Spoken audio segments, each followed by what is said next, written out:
This is News 25 with Deanna O'Donnell and Unette Gentry.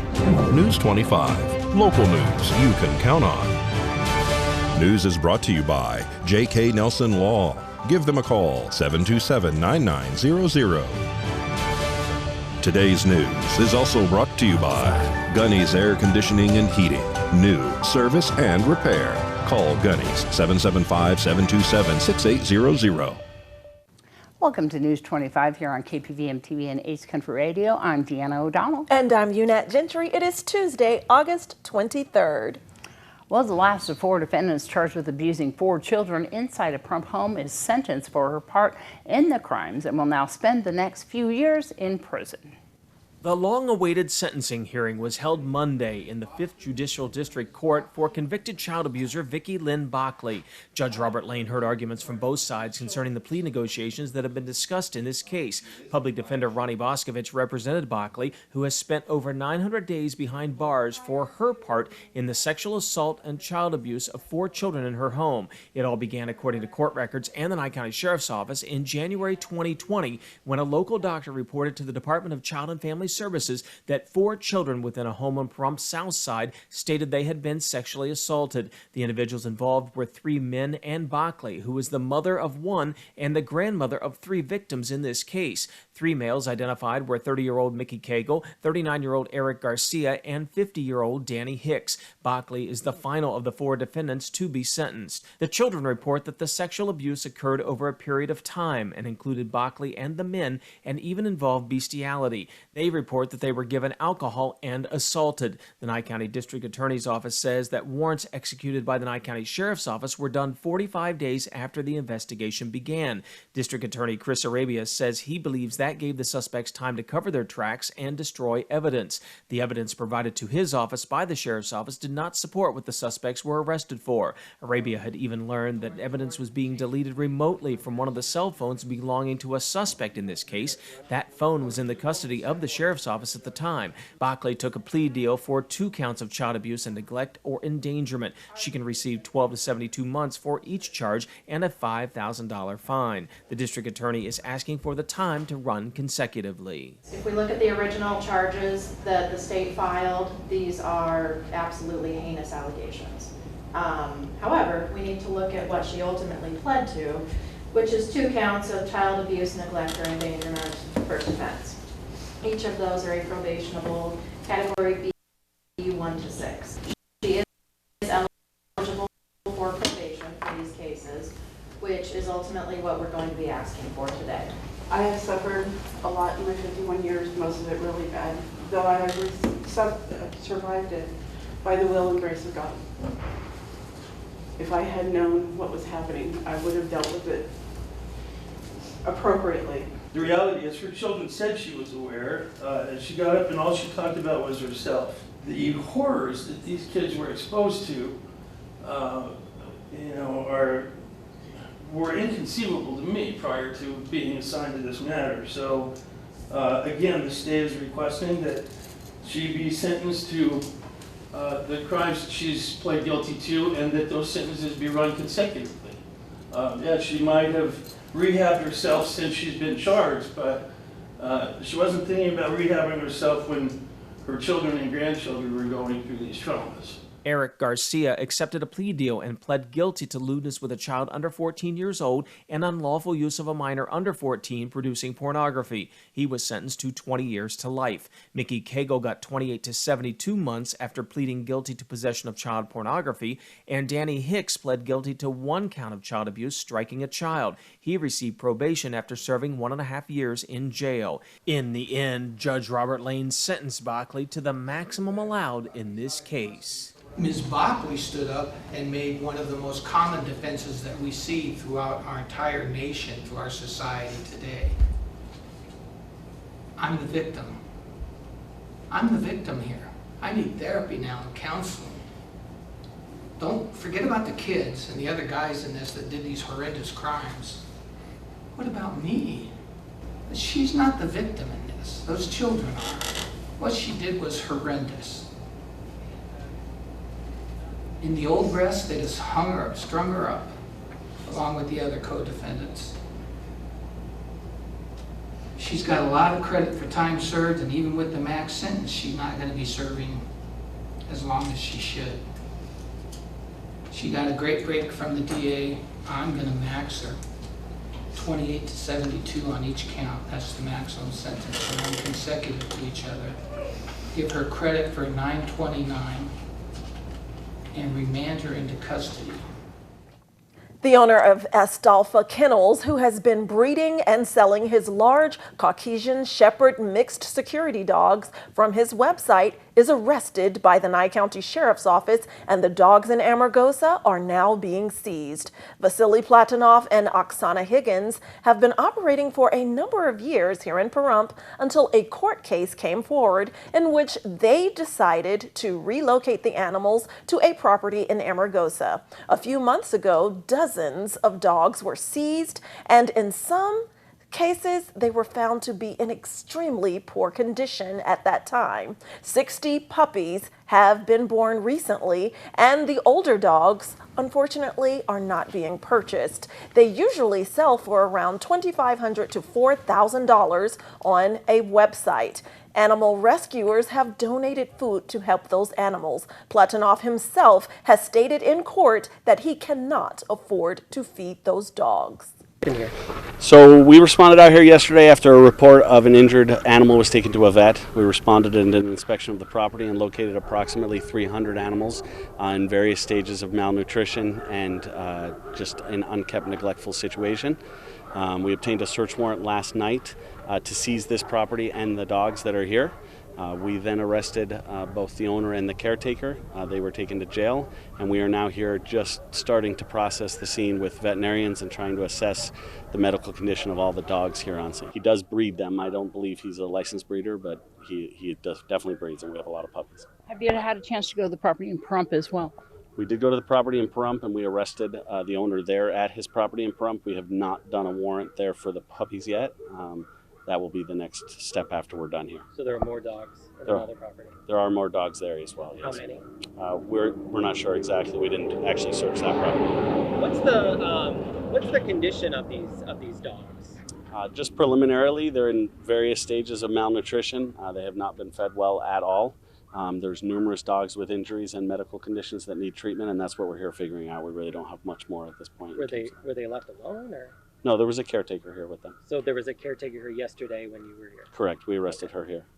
Can you tell us a little bit about what we're looking at charges, not just that one animal? Have you looked into some of the previous allegations of abuse and how many charges that we might be looking at here, or do you need for the veterinarian to make a full assessment at this point? So that's a triple question. The first answer is yesterday's arrest was based solely on the animal that was injured and left here to suffer for several days before taking to the vet. That charge and their arrest yesterday was solely based on that. These individuals have other prior criminal charges that have been filed with the district attorney's office related to prior cases. And in relation to what charges will be filed, there will be additional charges filed based on the cruelty and the condition of these animals, but the determination of that will not be known until the vet is done with an assessment of all of the dogs here. This has been going on for a few years. These are the real first significant criminal charges that we're seeing in this case. I know a lot of residents here have been calling for this to be shut down. Do you think ultimately this will stop East Alpha Kennels? I think that you have to realize these are two different issues being addressed. One is an ongoing licensing, permitting issue and violation of the ordinance relating to the number of dogs, and this is a criminal investigation relating to the condition and the care of the animals. So I couldn't speculate that one would affect the other. Obviously, we're going to have the dogs until the court deems otherwise, and so while we have them, this will obviously stop the other issue, but no, I don't think this has anything to do with the ordinance case that's currently pending in district court. You said 3? They're all dogs. There's a variety of breeds. Caucasian Shepherd is the primary breed that's here, but there's a whole variety of other breeds as well, and they're all dogs. Are you getting help from animal rescues at this point? I know they're kind of overwhelmed. We've reached out and gotten a pretty good response from nonprofit and municipal rescues across the country. As of right now, we're so primitive in the early stage of this that we really don't have any plan in that regard. We are working with Henderson Animal Control, has been gracious enough to help us out with a vet and some of their staff to help with this cumbersome process of inventorying everything that's here. There are a lot of dogs in bad conditions. As terms of what that looks like medically, I wouldn't know. That's why we have the vets here to try to give us a medical assessment of them. These dogs are typically about 150 to 175 pounds. It's going to be a lot to feed these dogs. Is there any donations that the Nye County Animal Shelter can take? Certainly our animal shelter will take all donations. They always are open for donations, and when we're taking on a load such as this, certainly any donations that could come in would help them in that effort to feed these animals. The kennels are dirt-based floors, so it's just kennels with a roof, and they're just lining the property. They're pretty unkept, and most concerning is that there's a lot of dogs, and they're obviously not friendly, and so there's injuries of all sorts that we have to address, and it's just kind of chaos. What are you looking at for this dog yesterday? They were claiming that it was done by a wild animal. The vet themselves has said no, that's in fact not their determination, that this was actually done by a wild animal, the injury, and that they were left for that many days without any treatment. I have no idea what caused the injury. What we know is the animal was injured and was left to suffer for several days, and that is in essence the neglect. It doesn't really matter what the mechanism was to cause the injury. When you're an animal owner, you need to take care of that animal. You can't just let it sit and suffer. So we have an ordinance that talks about when you're a breeder that you have to follow certain procedures, and per our ordinance, and as far as I'm aware, he does not have a valid license to breed. So it is just sad. I mean, there's a lot of animals, and to see them in these conditions and see that someone is allowing them to be hungry and thirsty and just be malnourished like this, it's just sad. It's always sad no matter how many there are, but when there's hundreds and hundreds of them, obviously it's overwhelming. How many puppies? I don't know the exact count, 70 I think total. 70 puppies? Yeah. And what's going on with the case as far as them moving? Do you know about them moving all the animals out of Pahrump here to Amargosa? That's relating to that ordinance case relating to how many dogs they can have in Pahrump. And their goal was to move to Amargosa, where there is no town ordinance restricting the quantity. But like I pointed out, and I think is the most critical, is regardless of an ordinance for the quantity of dogs, you can't mistreat your animals no matter how many you have. And so although it seems like 300 dogs or 200 dogs is excessive, even if the ordinance allows you to have 200, you still have to take care of the 200 that you have.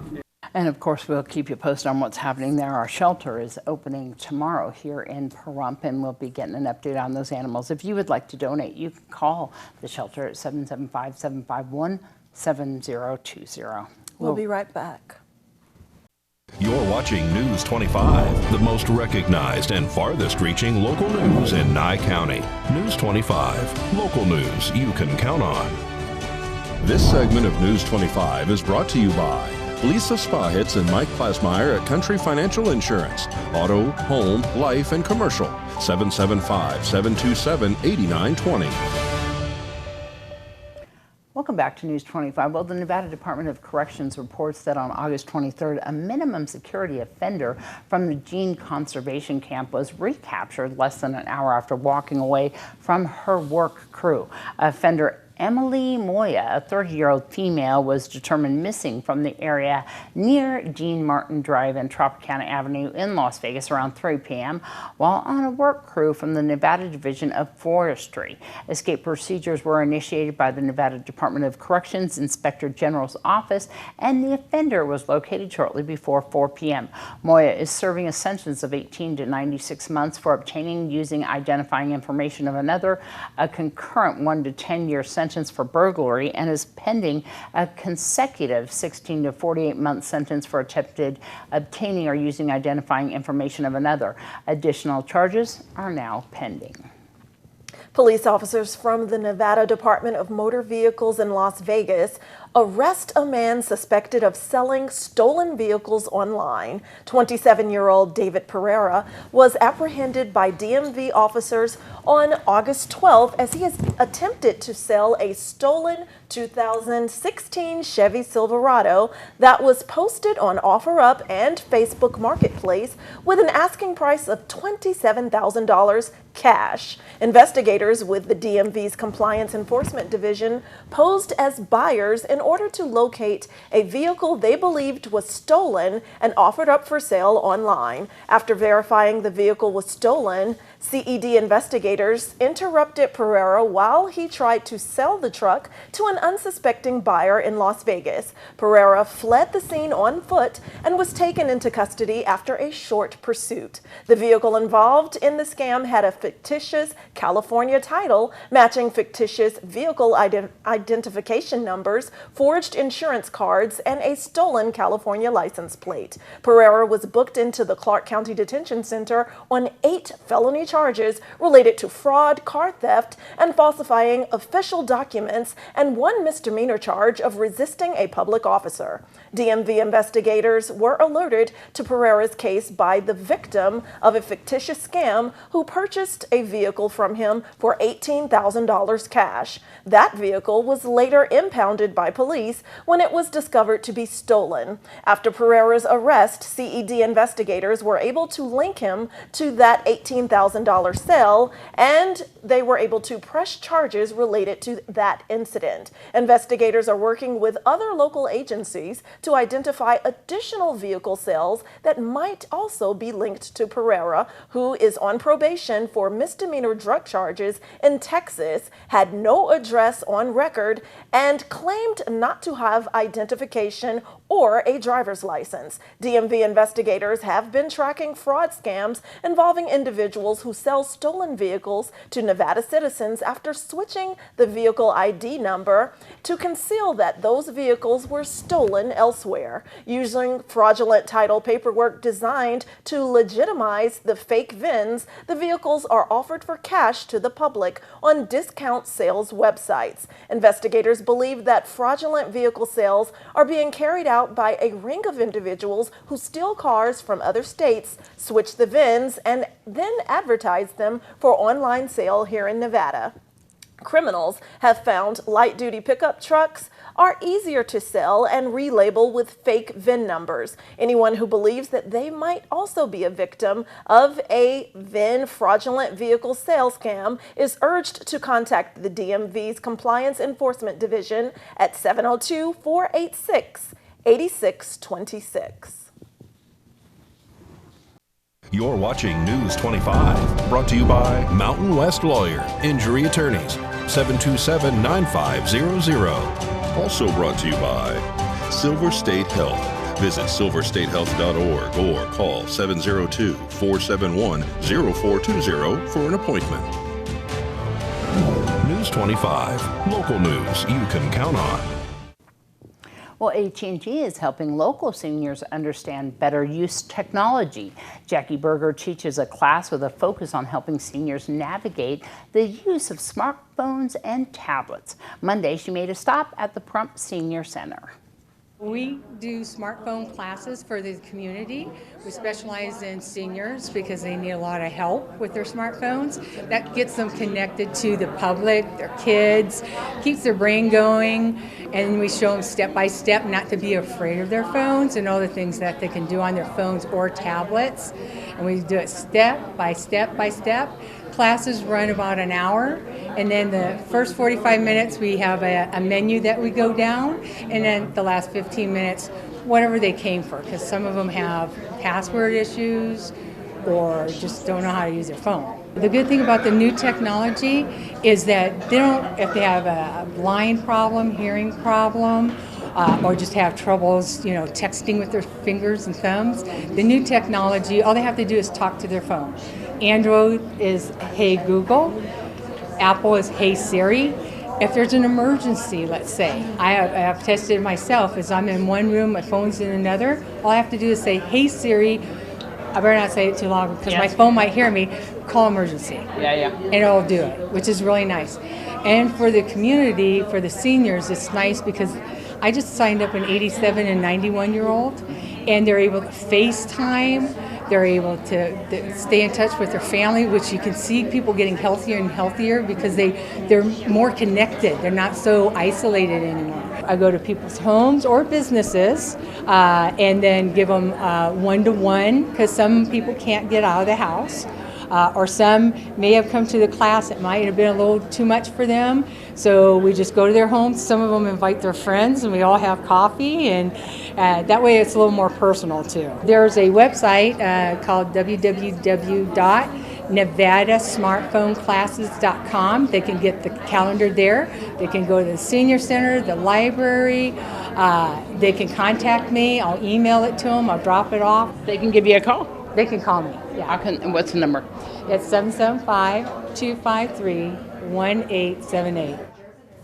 In today's medical news, a recent study shows gestational diabetes in pregnant women rose between 2011 and 2019 here in the U.S. So what's causing the concerning trend? We asked an expert, a doctor who knows all about this phenomena. There are a lot of risk factors for it. Some of the risk factors are things that are just inherent to the way women are living their reproductive lives. Women are older, and we know age is a risk factor for diabetes. Unfortunately, obesity is a big problem in this country, and that's a major risk factor for gestational diabetes as well as pregestational diabetes. For those unfamiliar, gestational diabetes develops when a pregnant woman's blood sugar levels get too high, and it's typically detected when their healthcare provider conducts a test around 24 to 28 weeks. Symptoms are rare, but in some cases, gestational diabetes may cause frequent urination, nausea, thirst, and tiredness. If left untreated, it can increase a pregnant woman's risk of a C-section, preeclampsia, and type 2 diabetes. It can also increase the baby's risk of breathing problems, obesity, premature birth, and type 2 diabetes. To help avoid these issues, Dr. Zanotti recommends the following tips. Being the healthiest you can be. There's not much we can do about our age if we're going to be older, but being the best weight we can, if you're obese or overweight, that increases your risk. So trying to lose weight, have a healthy lifestyle, those are things that can help reduce that risk. Fortunately, there is medication available to help manage gestational diabetes, but most women can keep their blood sugar levels low through regular diet and exercise. News 25 Weather Cam is brought to you by Lerner and Rowe Injury Attorney's Office in Pahrump. In a wreck, need a check? Call 702-877-1500. All right, look at that sky. Beautiful today, huh? It is, but there were some scattered clouds and showers in the middle of the desert between Vegas and Pahrump. We'll take a closer look at what's happening in your forecast after this break. Hi, good evening. News 25 weather is brought to you by Dairy Council of Nevada. The splash of cream in your coffee, the dollop of sour cream on your burrito, the melted toasty cheese on your pizza. Undeniably delicious, undeniably dairy. Enjoy what's real. Hi, good evening, Nevada. It's John Kohler at the KPVM Channel 25 Weather Studios with your Tuesday weather report, and it is looking positively summery. I mean, I think we're almost done with the monsoon season. We'll tell you about a little bit hitting us early next week. But look at this, Fernley and Fallon, kept caking at 98 degrees, 96 in Carson City. Cool spot in the state is Tonopah today, 93 degrees. Excellent. Good work. Goldfield at 95. Hey, Beatty, 104. Amargosa, the hot spot, 109. Las Vegas seeming almost unreasonable at 104. And Death Valley, forget about it. 120 degrees? You guys are nuts. Here in the Paradise of Pahrump, it's 103 degrees. That seems pretty warm. It was a little bit warmer earlier, 106 degrees. Winds helped a little bit, 9 miles per hour. That humidity bone dry at 13%. When the sun rose this morning at 6:08, I thought, all right. And I will look for that sunset under partly cloudy skies. Probably one of the most beautiful sunsets you'll ever see tonight. I'm just guessing. 81 degrees is where we're heading for. Sunset at 7:23. Yeah, we'll look out for it. Challenge me, fight me on this one. As we head on into the week, it's looking good. A couple days of monsoon spillover Wednesday, Thursday, but 23% chance of rain. You might get a little sprinkle out there in your world. But basically, temperatures staying under 100 degrees for the bulk of the week. We got sunshine Saturday and Sunday. It's going to be a gorgeous weekend. Winds lightly at 13, 12 miles per hour. And as we head on into the week, we're not seeing a lot of call for rain. I think we're just about done with the monsoon. So check out these next couple days. Treasure that monsoon memory and make your plans for the weekend. It's going to be gorgeous. All right, back to the desk. Here's Deanna. All right, good night, everybody. Good night.